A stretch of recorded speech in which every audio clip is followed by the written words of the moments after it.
بسم الله الرحمن الرحيم. يا أيها الذين آمنوا أوفوا بالعقود. أحلت لكم بهيمة الأنعام إلا ما يتلى عليكم غير محل الصيد وأنتم حرم. إن الله يحكم ما يريد. يا أيها الذين آمنوا لا تحلوا شعائر الله ولا الشهر الحرام ولا الهدي ولا القلائد ولا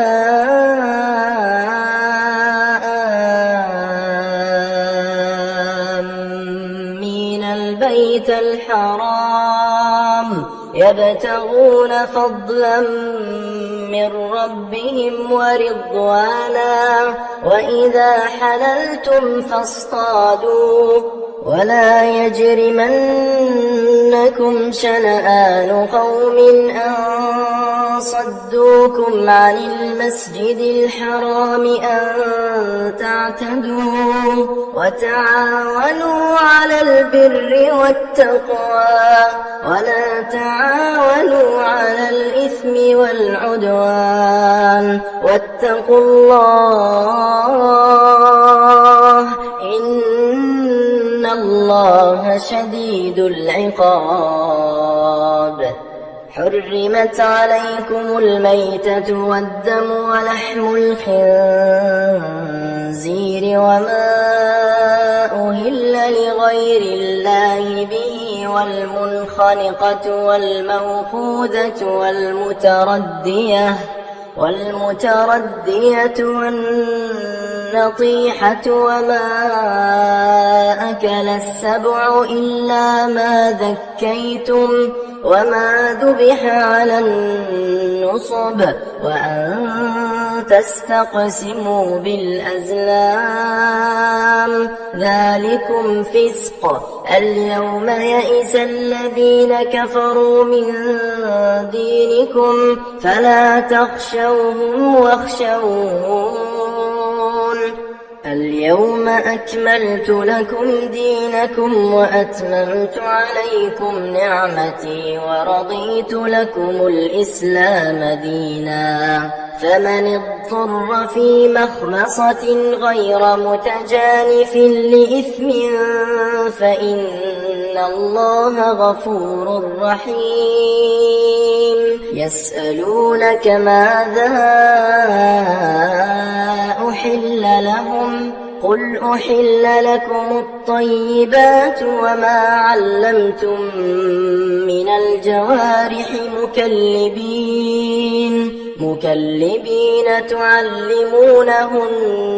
مما علمكم الله فكلوا مما أمسكن عليكم واذكروا اسم الله عليه واتقوا الله إن الله سريع الحساب. اليوم أحل لكم الطيبات وطعام الذين أوتوا الكتاب حل لكم وطعامكم حل لهم. والمحصنات من المؤمنات والمحصنات من الذين أوتوا الكتاب من قبلكم إذا آتيتموهن أجورهن محصنين غير مسافحين ولا متخذي أخدان. ومن يكفر بالإيمان فقد حبط عمله وهو في الآخرة من الخاسرين. يا أيها الذين آمنوا إذا قمتم إلى الصلاة فاغسلوا وجوهكم وأيديكم إلى المرافق وامسحوا برؤوسكم وأرجلكم إلى الكعبين وإن كنتم جنبا فاطهروا وإن كنتم مرضى أو على سفر أو جاء أحد منكم من الغائط أو لامستم النساء فلم تجدوا ماء فتيمموا صعيدا طيبا فامسحوا بوجوهكم وأيديكم منه ما يريد الله ليجعل عليكم من حرج ولكن يريد ليطهركم وليتم نعمته عليكم لعلكم تشكرون واذكروا نعمة الله عليكم وميثاقه الذي واثقكم به إذ قلتم سمعنا وأطعنا واتقوا الله إن الله عليم بذات الصدور يا أيها الذين آمنوا كونوا قوامين لله شهداء بالقسط ولا يجرمنكم شنآن قوم على ألا تعدلوا اعدلوا هو أقرب للتقوى واتقوا الله إن الله خبير بما تعملون وعد الله الذين آمنوا وعملوا الصالحات لهم مغفرة وأجر عظيم والذين كفروا وكذبوا بآياتنا أولئك أصحاب الجحيم يا أيها الذين آمنوا اذكروا نعمة الله عليكم إذ هم قوم أن يبسطوا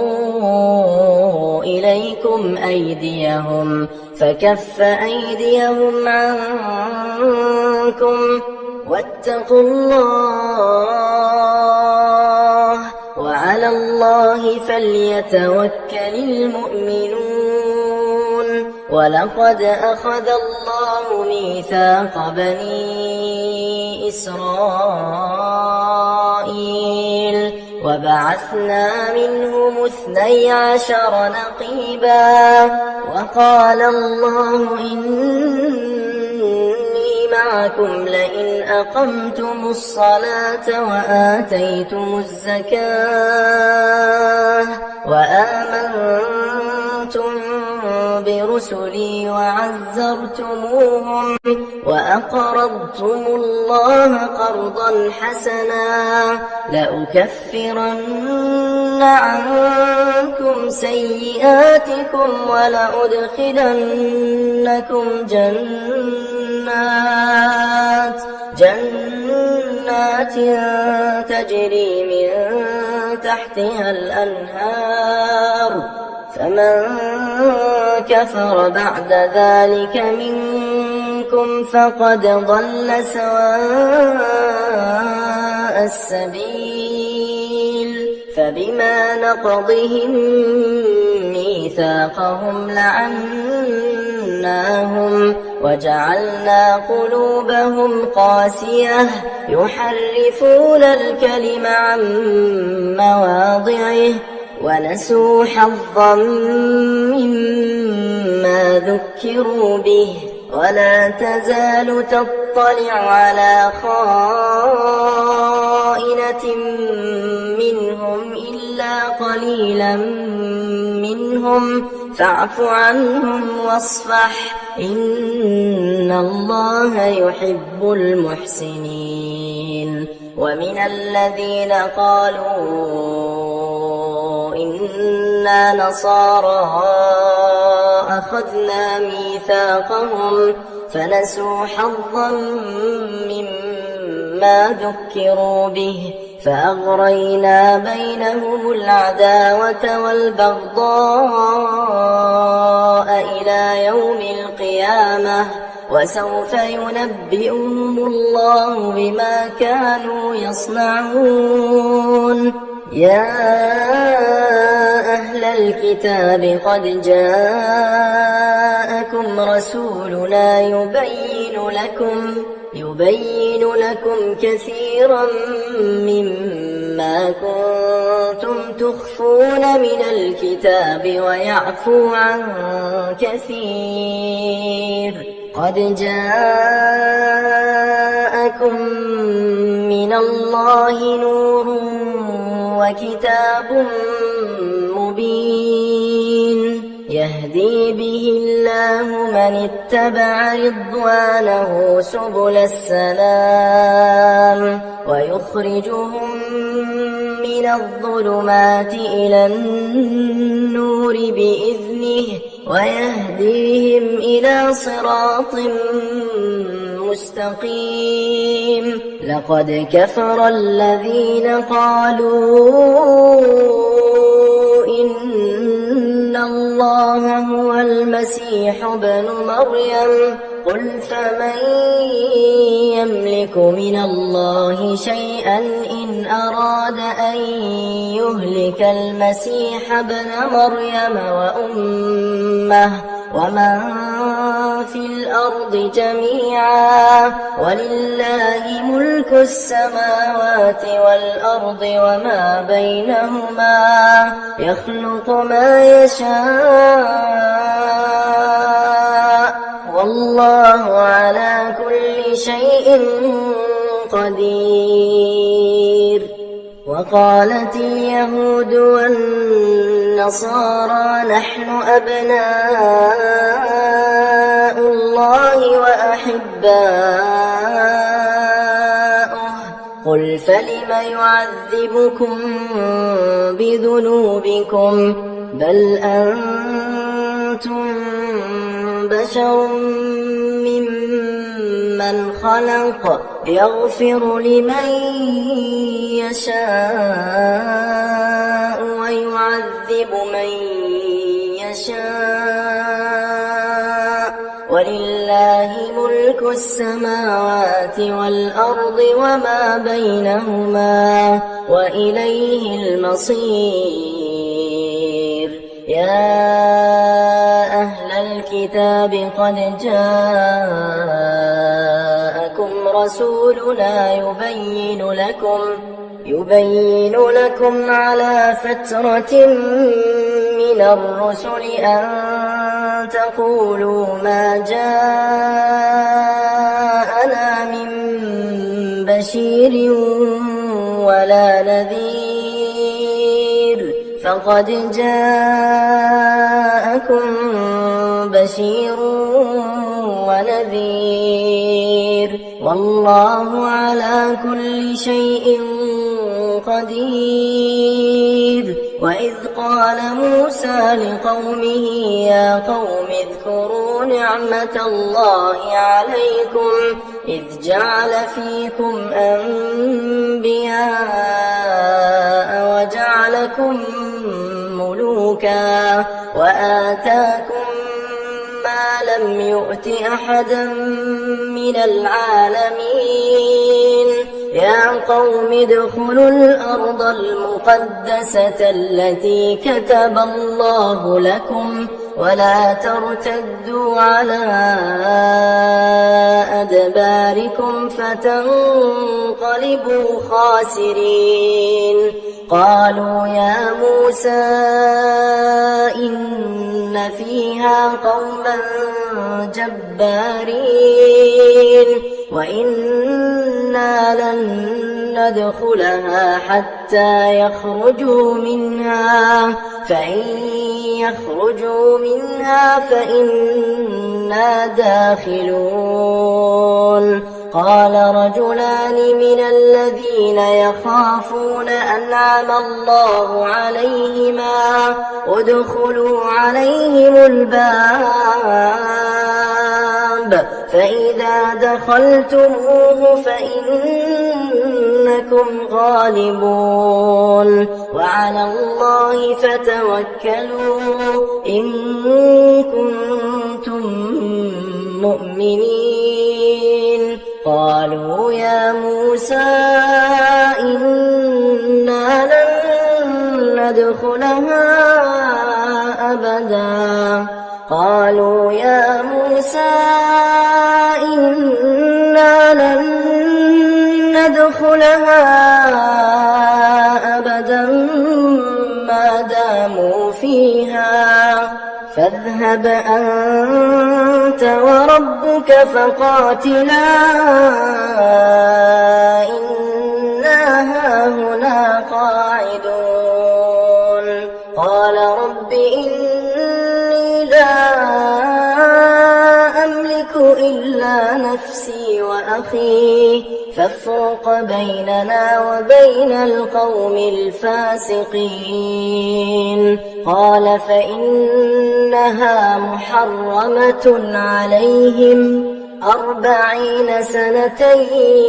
يتيمون في الأرض فلا تأس على القوم الفاسقين واتل عليهم نبأ ابني آدم بالحق إذ قربا قربانا فتقبل من أحدهما ولم يتقبل من الآخر قال لأقتلنك قال إنما يتقبل الله من المتقين لئن بسطت إلي يدك لتقتلني ما أنا بباسط يدي إليك لأقتلك إني أخاف الله رب العالمين إني أريد أن تبوء بإثمي وإثمك فتكون من أصحاب النار وذلك جزاء الظالمين فطوعت له نفسه قتل أخيه فقتله فأصبح من الخاسرين فبعث الله غرابا يبحث في الأرض ليريه كيف يواري سوءة أخيه قال يا ويلتى أعجزت أن أكون مثل هذا الغراب فأواري سوءة أخي فأصبح من النادمين من أجل ذلك كتبنا على بني إسرائيل أنه من قتل نفسا بغير نفس أو فساد في الأرض فكأنما قتل الناس جميعا ومن أحياها فكأنما أحيا الناس جميعا ولقد جاءتهم رسلنا بالبينات ثم إن كثيرا منهم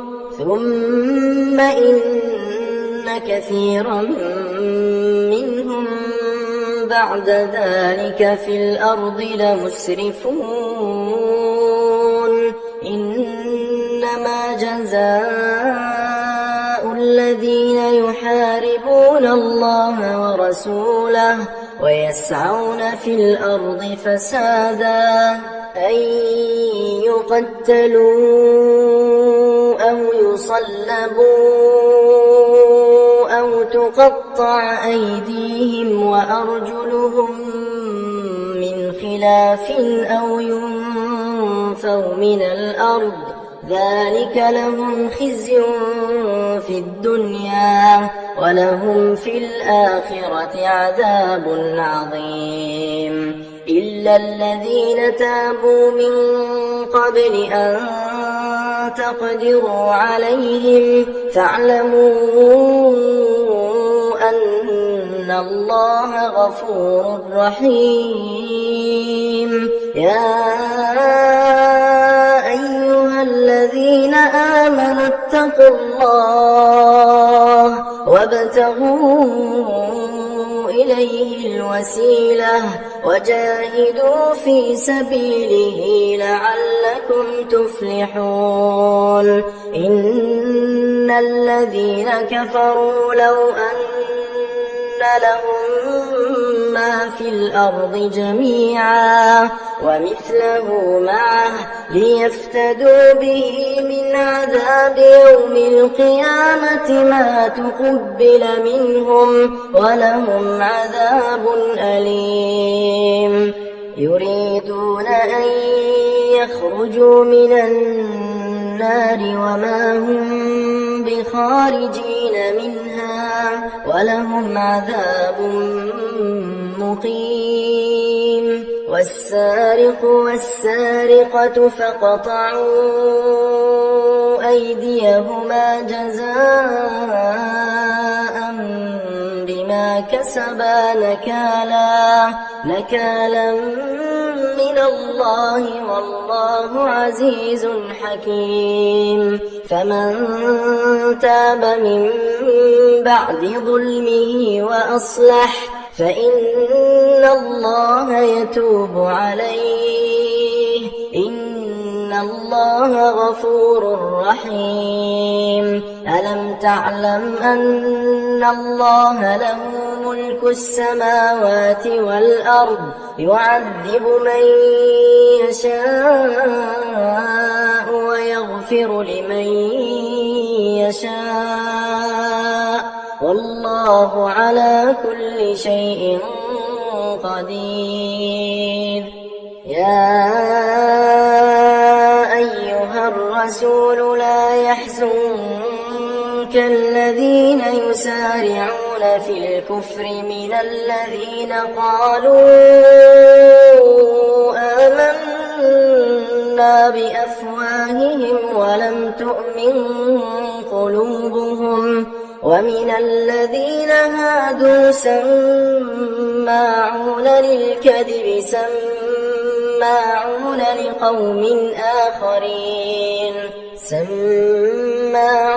لقوم آخرين لم يأتوك يحرفون الكلم من بعد مواضعه يقولون إن أوتيتم هذا فخذوه وإن لم تؤتوه فاحذروا ومن يرد الله فتنته فلن تملك له من الله شيئا أولئك الذين لم يرد الله أن يطهر قلوبهم لهم في الدنيا خزي ولهم في الآخرة عذاب عظيم سماعون للكذب أكالون للسحت فإن جاءوك فاحكم بينهم أو أعرض عنهم وإن تعرض عنهم فلن يضروك شيئا وإن حكمت فاحكم بينهم بالقسط إن الله يحب المقسطين وكيف يحكمونك وعندهم عندهم التوراة فيها حكم الله ثم يتولون من بعد ذلك وما أولئك بالمؤمنين. إنا أنزلنا التوراة فيها هدى ونور يحكم بها النبيون الذين أسلموا للذين هادوا والربانيون والأحبار بما استحفظوا من كتاب الله وكانوا عليه شهداء فلا تخشوا الناس واخشوني ولا تشتروا بآياتي ثمنا قليلا ومن لم يحكم بما أنزل الله فأولئك هم الكافرون. وكتبنا عليهم فيها أن النفس بالنفس والعين بالعين والأنف بالأنف والأذن بالأذن والسن بالسن والجروح قصاص فمن تصدق به فهو كفارة له ومن لم يحكم بما أنزل الله فأولئك هم الظالمون. وقفينا على آثارهم بعيسى ابن مريم مصدقا لما بين يديه من التوراة وآتيناه الإنجيل فيه هدى ونور ومصدقا لما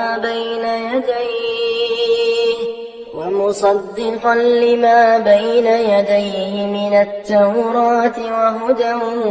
وموعظة للمتقين. وليحكم أهل الإنجيل بما أنزل الله فيه ومن لم يحكم بما أنزل الله فأولئك هم الفاسقون. وأنزلنا إليك الكتاب بالحق مصدقا لما بين يديه من الكتاب ومهيمنا عليه فاحكم بينهم بما أنزل الله ولا تتبع أهواءهم عما جاءك من الحق لكل جعلنا منكم شرعة ومنهاجا ولو شاء الله لجعلكم أمة واحدة ولكن ليبلوكم فيما آتاكم فاستبقوا الخيرات إلى الله مرجعكم جميعا فينبئكم بما كنتم فيه تختلفون. وأن احكم بينهم بما أنزل الله ولا تتبع أهواءهم واحذرهم أن يفتنوك عن بعض ما أنزل الله إليك فإن تولوا فاعلم أنما يريد الله أن يصيبهم ببعض ذنوبهم وإن كثيرا من الناس لفاسقون أفحكم الجاهلية يبغون ومن أحسن من الله حكما لقوم يوقنون يا أيها الذين آمنوا لا تتخذوا اليهود والنصارى أولياء بعضهم أولياء بعض ومن يتولهم منكم فإنه منهم إن الله لا يهدي القوم الظالمين فترى الذين في قلوبهم مرض يسارعون فيهم يقولون نخشى أن تصيبنا دائرة فعسى الله أن يأتي بالفتح أو أمر من عنده فيصبحوا على ما أسروا في أنفسهم نادمين ويقول الذين آمنوا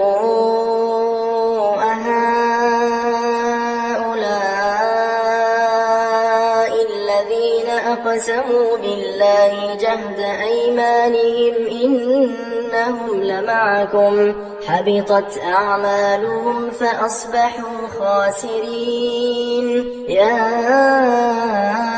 أيها الذين آمنوا من يرتد منكم عن دينه فسوف يأتي الله بقوم يحبهم ويحبونه أذلة على المؤمنين أعزة على الكافرين يجاهدون في سبيل الله ولا يخافون لومة لائم ذلك فضل الله يؤتيه من يشاء والله واسع عليم إنما وليكم الله ورسوله والذين آمنوا الذين يقيمون الصلاة ويؤتون الزكاة وهم راكعون ومن يتول الله ورسوله والذين آمنوا فإن حزب الله هم الغالبون يا أيها الذين آمنوا لا تتخذوا الذين اتخذوا دينكم هزوا ولعبا من الذين أوتوا الكتاب من قبلكم والكفار أولياء واتقوا الله إن كنتم مؤمنين وإذا ناديتم إلى الصلاة اتخذوها هزوا ولعبا ذلك بأنهم قوم لا يعقلون قل يا أهل الكتاب هل تنقمون منا إلا أن آمنا بالله وما أنزل إلينا وما أنزل من قبل وأن أكثركم فاسقون قل هل أنبئكم بشر من ذلك مثوبة عند الله من لعنه الله وغضب عليه وجعل منهم القردة والخنازير وعبد الطاغوت أولئك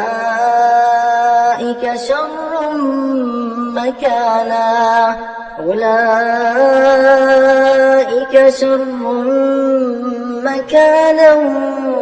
وأضل عن سواء السبيل وإذا جاءوكم قالوا آمنا وقد دخلوا بالكفر وهم قد خرجوا به والله أعلم بما كانوا يكتمون وترى كثيرا منهم يسارعون في الإثم والعدوان وأكلهم السحت لبئس ما كانوا يعملون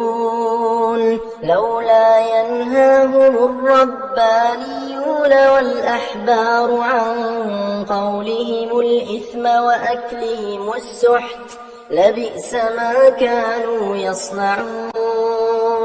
وقالت اليهود يد الله مغلولة غلت أيديهم ولعنوا بما قالوا بل يداه مبسوطتان ينفق كيف يشاء وليزيدن كثيرا منهم ما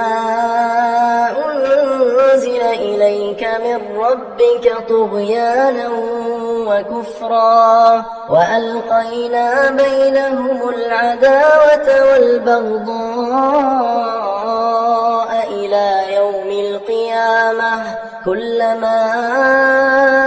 أوقدوا نارا للحرب أطفأها الله ويسعون في الأرض فسادا والله لا يحب المفسدين ولو أن أهل الكتاب آمنوا واتقوا لكفرنا عنهم سيئاتهم ولأدخلناهم جنات النعيم ولو أنهم أقاموا التوراة والإنجيل وما أنزل إليهم من ربهم لأكلوا من فوقهم ومن تحت أرجلهم منهم أمة مقتصدة وكثير منهم ساء ما يعملون يا أيها الرسول بلغ ما أنزل إليك من ربك وإن لم تفعل فما بلغت رسالته والله يعصمك من الناس إن الله لا يهدي القوم الكافرين قل يا أهل الكتاب لستم على شيء حتى تقيموا التوراة والإنجيل وما أنزل إليكم من ربكم وليزيدن كثيرا منهم ما أنزل إليك من ربك طغيانا وكفرا فلا تأس على القوم الكافرين إن الذين آمنوا والذين هادوا والصابئون والنصارى من آمن بالله واليوم الآخر وعمل صالحا فلا خوف عليهم ولا هم يحزنون لقد أخذنا ميثاق بني إسرائيل وأرسلنا إليهم رسلا كلما جاءهم رسول بما لا تهوى أنفسهم فريقا كذبوا وفريقا يقتلون وحسبوا ألا تكون فتنة فعموا وصموا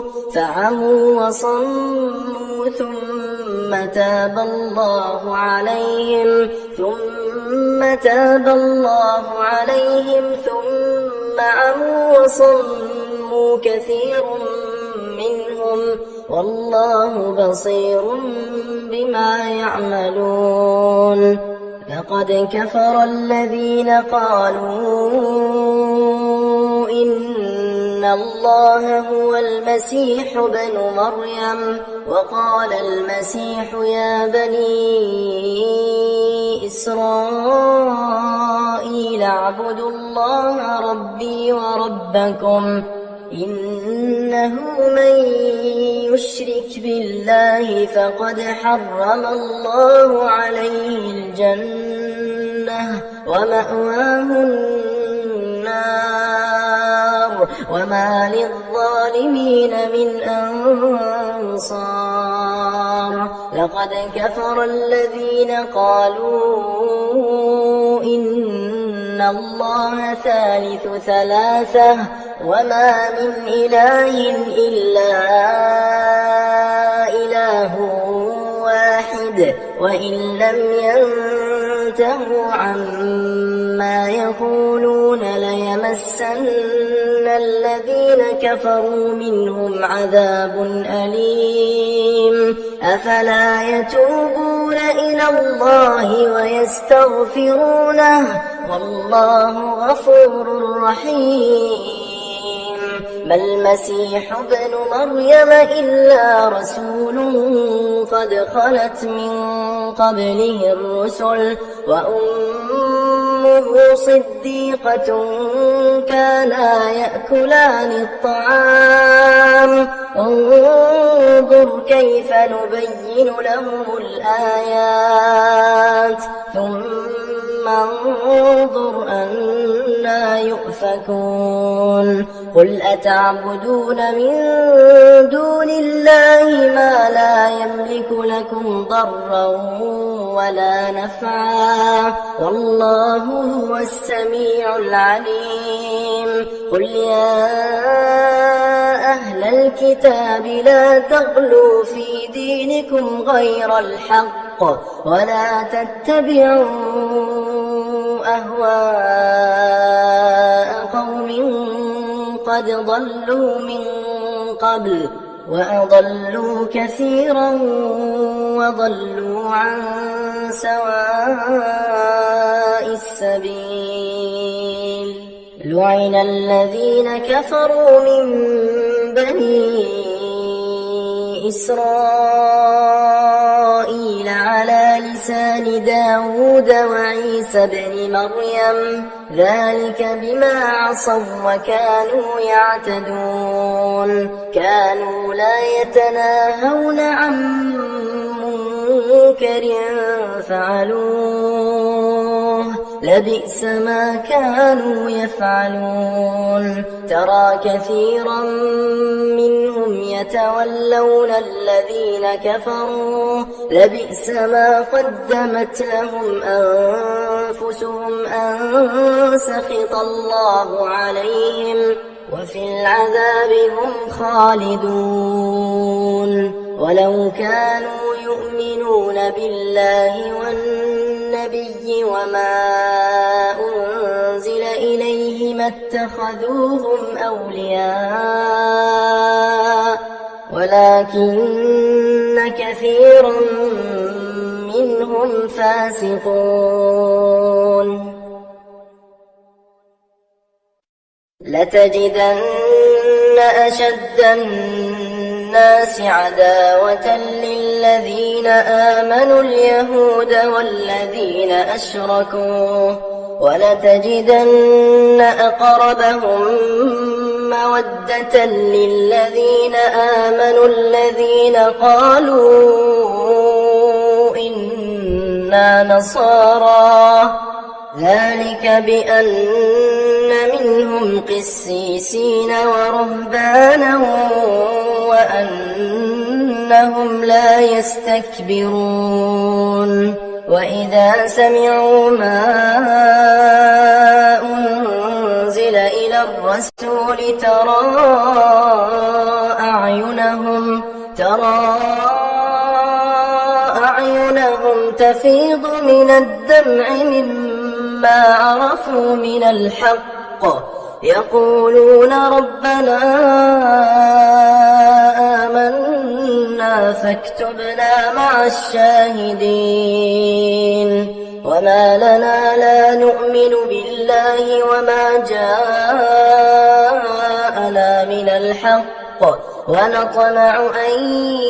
يدخلنا ربنا مع القوم الصالحين فأثابهم الله بما قالوا جنات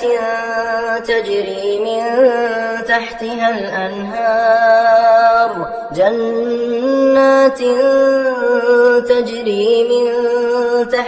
الأنهار خالدين فيها وذلك جزاء المحسنين والذين كفروا وكذبوا بآياتنا أولئك أصحاب الجحيم يا أيها الذين آمنوا لا تحرموا طيبات ما أحل الله لكم ولا تعتدوا إن الله لا يحب المعتدين وكلوا مما رزقكم الله حلالا طيبا واتقوا الله الذي أنتم به مؤمنون لا يؤاخذكم الله باللغو في أيمانكم ولكن يؤاخذكم بما عقدتم الأيمان فكفارته إطعام 10 مساكين من أوسط ما تطعمون أهليكم أو كسوتهم أو تحرير رقبة فمن لم يجد فصيام 3 أيام ذلك كفارة أيمانكم إذا حلفتم واحفظوا أيمانكم كذلك يبين الله لكم آياته لعلكم تشكرون يا أيها الذين آمنوا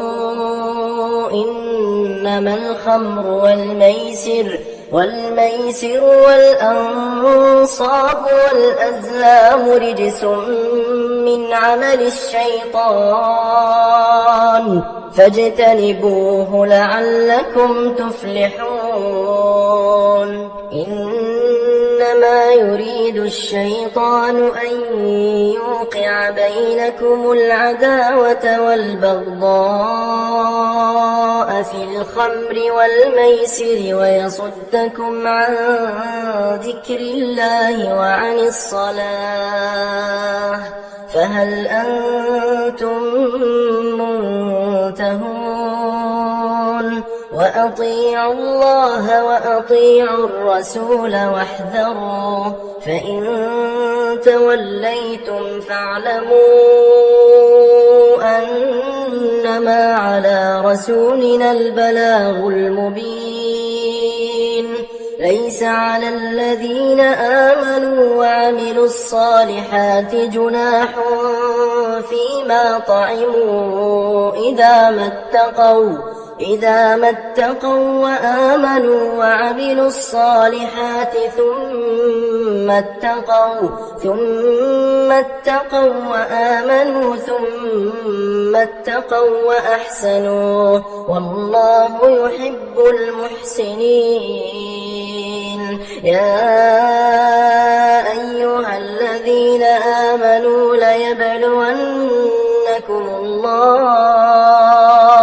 يا أيها الذين آمنوا ليبلونكم الله بشيء من الصيد تناله أيديكم ورماحكم ليعلم الله من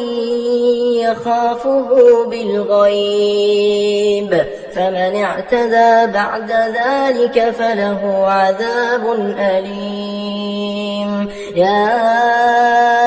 أيها الذين آمنوا لا تقتلوا الصيد وأنتم حرم ومن قتله منكم متعمدا فجزاء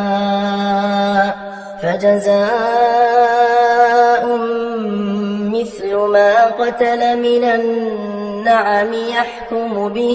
يحكم به ذوى عدل منكم هديا بالغ الكعبة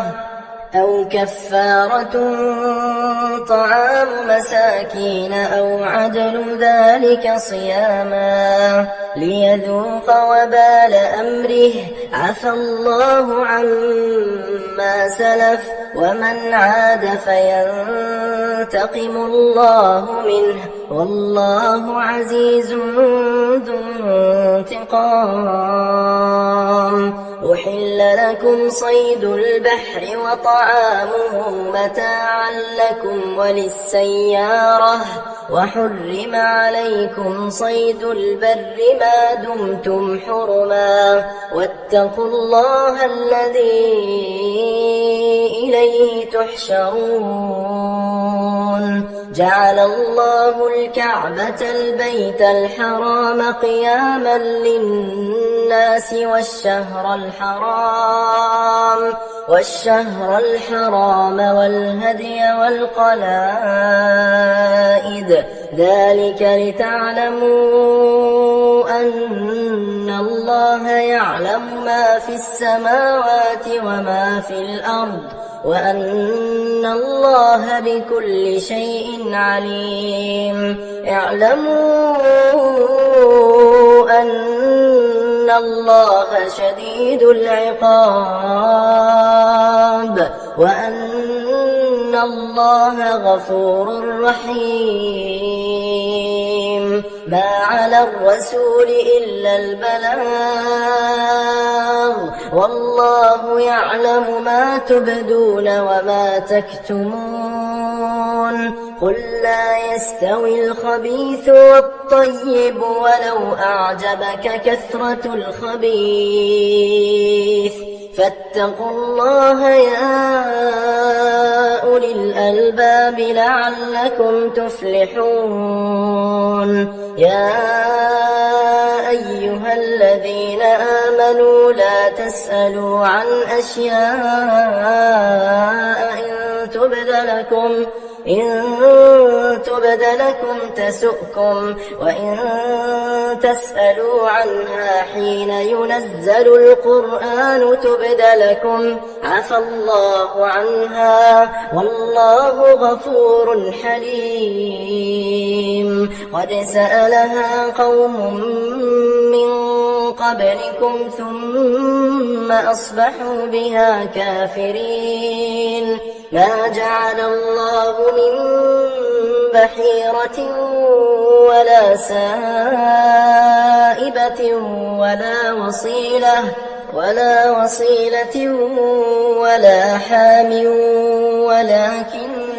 الذين كفروا يفترون على الله الكذب وأكثرهم لا يعقلون وإذا قيل لهم تعالوا إلى ما أنزل الله وإلى الرسول قالوا حسبنا ما وجدنا عليه آباءنا أولو كان آباؤهم لا يعلمون شيئا ولا يهتدون يا أيها الذين آمنوا عليكم أنفسكم لا يضركم من ضل إذا اهتديتم إلى الله مرجعكم جميعا فينبئكم بما كنتم تعملون يا أيها الذين آمنوا شهادة بينكم إذا حضر أحدكم الموت حين الوصية اثنان ذوى عدل منكم أو آخران من غيركم إن أنتم ضربتم في الأرض فأصابتكم مصيبة الموت تحبسونهما من بعد الصلاة فيقسمان بالله إن ارتبتم لا نشتري به ثمنا ولو كان ذا قربى ولا نكتم شهادة الله إنا إذا لمن الآثمين فإن عثر على أنهما استحقا إثما فآخران يقومان مقامهما من الذين استحق عليهم الأوليان فيقسمان بالله لشهادتنا أحق من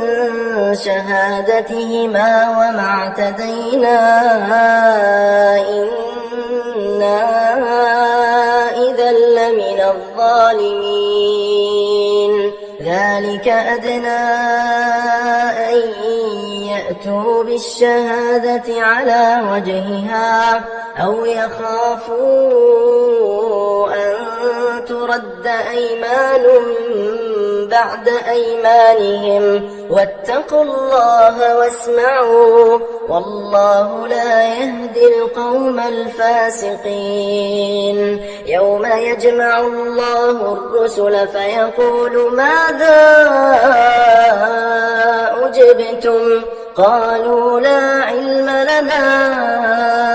إنك أنت علام الغيوب إذ قال الله يا عيسى ابن مريم اذكر نعمتي عليك وعلى والدتك إذ أيدتك بروح القدس تكلم الناس في المهد وكهلا وإذ علمتك الكتاب والحكمة والتوراة والإنجيل وإذ تخلق من الطين كهيئة الطير بإذني فتنفخ فيها فتكون طيرا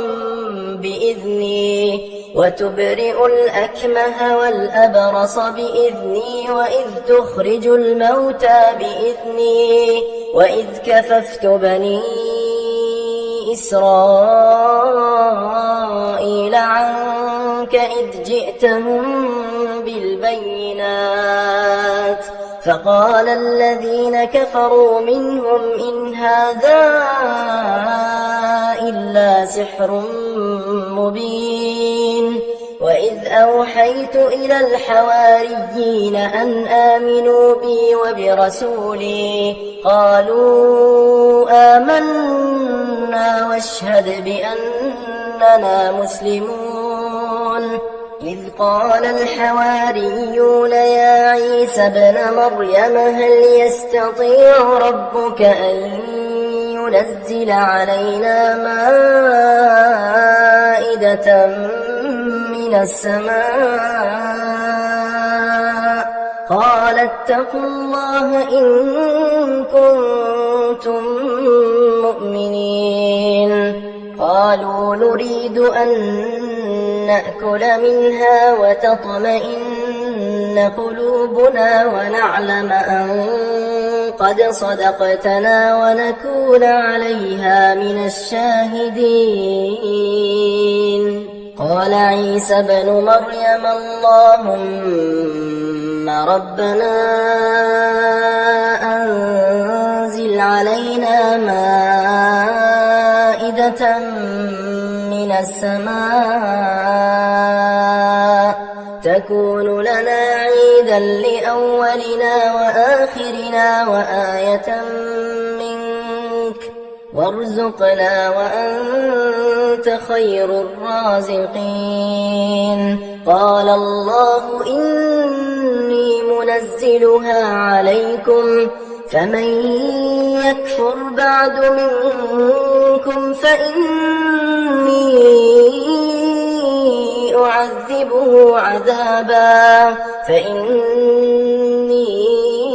أعذبه عذابا لا أعذبه أحدا من العالمين. وإذ قال الله يا عيسى ابن مريم أأنت قلت للناس اتخذوني وأمي إلهين من دون الله قال سبحانك ما يكون لي أن أقول ما ليس لي بحق إن كنت قلته فقد علمته تعلم ما في نفسي ولا